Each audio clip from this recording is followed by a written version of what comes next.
Welcome to you all in National Income Accounting income method we will discuss today. So, how to calculate national income in with help of income method we will discuss in this module.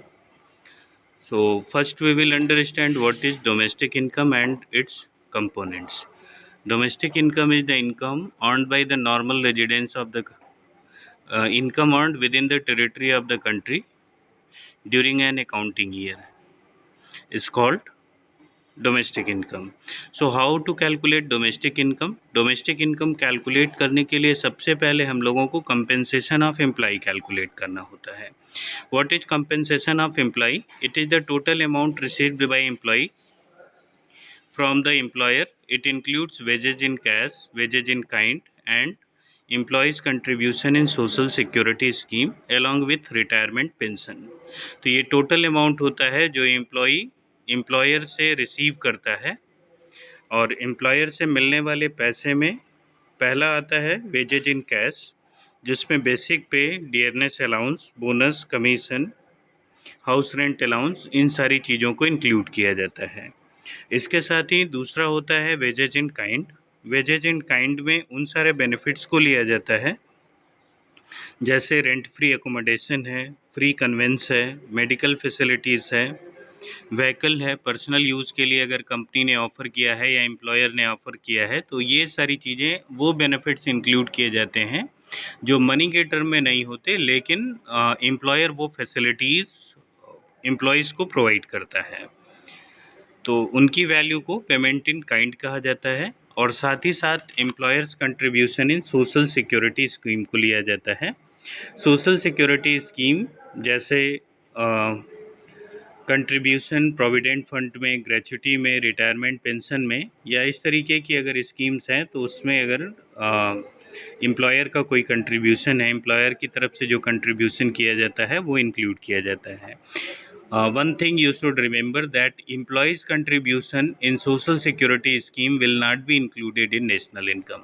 तो national income accounting में employees का कोई भी contribution अगर social security scheme में है तो वो काउंट नहीं होता. Only we have to include the employer's contribution in social security scheme.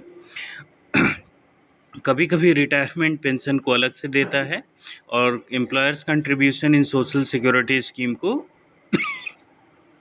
एक साथ देगा. तो आपको COE फाइंड आउट करने के लिए wages in cash, wages in kind, employer's contribution in social security scheme plus retirement pension करके फाइंड आउट करते हैं कंपेंसेशन ऑफ एम्प्लॉई.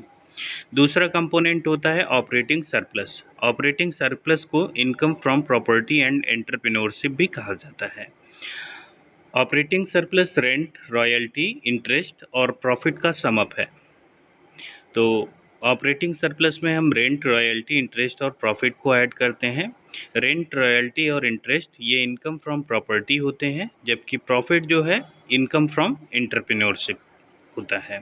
तो ऑपरेटिंग सरप्लस एग्ज़ाम में आपको दिया भी जा सकता है और नहीं दिया रहेगा तो फिर आपको रेंट, रॉयल्टी, इंटरेस्ट और प्रॉफिट को ऐड अप करके फाइंड आउट करना होगा ऑपरेटिंग सरप्लस को. Sometimes in the question profit is also not given. Profit कभी कभी नहीं देता है. ऐसे केस में प्रॉफिट को काउंट करने के लिए 3 पार्ट होते हैं. प्रॉफिट का एक पार्ट जो होता है वो जो फ्यूचर में इन्वेस्टमेंट के लिए फर्म सेव कर लेती है, जिसको कॉरपोरेट सेविंग या अनडिस्ट्रीब्यूटेड प्रॉफिट या रिटेन्ड अर्निंग के नाम से जाना जाता है. दूसरा वो पार्ट होता है जो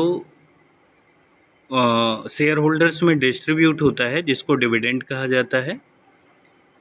और तीसरा पार्ट होता है प्रॉफिट का जो गवर्नमेंट को एज ए टैक्स पे कर दिया जाता है, जिसको कॉरपोरेट प्रॉफिट टैक्स कहा जाता है.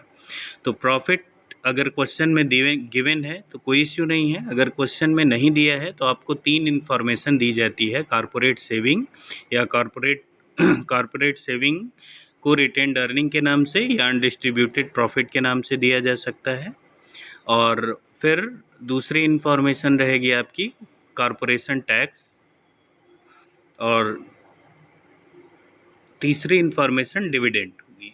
इनको ऐड करके आप फाइंड आउट कर सकते हैं।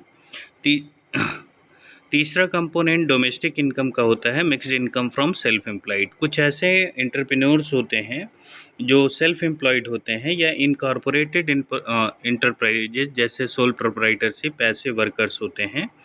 ये लोग ऐसे फर्म में वर्कर भी यही हैं, एंटरप्रेन्योर भी यही हैं, कैपिटल भी इन्हीं की लगी है। तो ऐसे केस में रेंट, वेजेज, इंटरेस्ट और प्रॉफिट को सेपरेट कर पाना बहुत डिफ़िकल्ट होता है।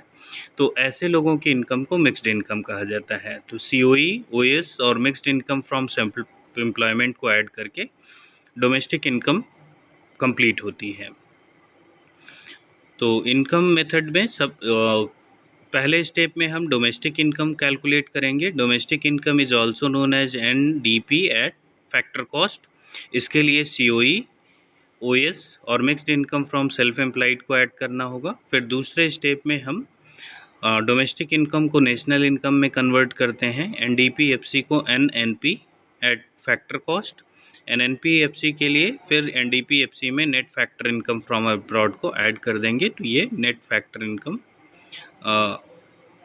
फ्रॉम अब्रॉड में अगर हम एनडीपीएफसी ऐड कर देंगे तो ये net national income at factor cost आ जाएगा।